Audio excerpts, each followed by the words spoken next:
واحد من 7 8 محلات سمك بتاع ابتكارات، وطبعا بتاع سمك عادي، بس انا جاي اجرب ابتكارات. تعالوا نشوف هنجرب ايه، وان شاء الله برضه تبقى ابتكارات جميله من الحاجات اللي تستحق ان هي تتجرب. تعالوا يلا بينا.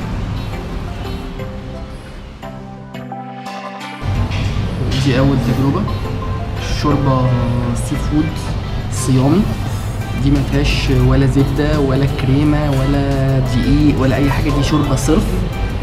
حاطط عليها على الوش توابل خاصه بالمكان من الحاجات المميزه بتاعته برضو. لسه ما دقتهاش والله، هندوقها دلوقتي مع بعض. بصوا هي حتى ايه، فيها جمبري، فيها صبيط. عايز اشربها الاول. هي الخفوفيه بتاعتها ديت تحسسك ان انت هتشرب ميه، بس هي اكشلي لا، هي طعمها حلو قوي يعني، والتوابل اللي حاططها برضو ظابطه الاداء بشكل كبير جدا. ده مبدئيا جمبري، اسمها صينيه مكرونه بالجمبري. بتبقى الجمبريايه بيفتحوها بيحشوها جمبري صغير وكافيار وصبيط، فدي دمار شامل.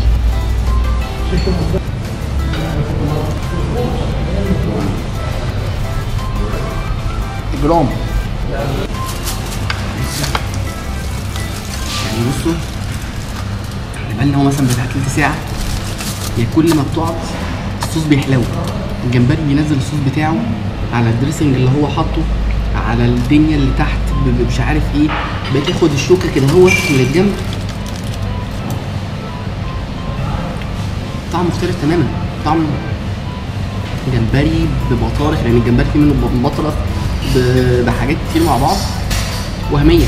يعني انا ابغى اقول تعالوا كلوها، بس يعني لان في حاجات كتير حلوه هنا هو، بس فعلا ديت من الاساسيات اللي لازم لما تيجوا تجربوها. هي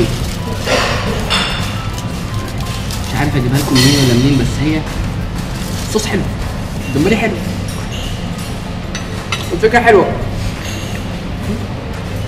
لا مش ده طاجن صبيط بالوايت صوص والبطاطس.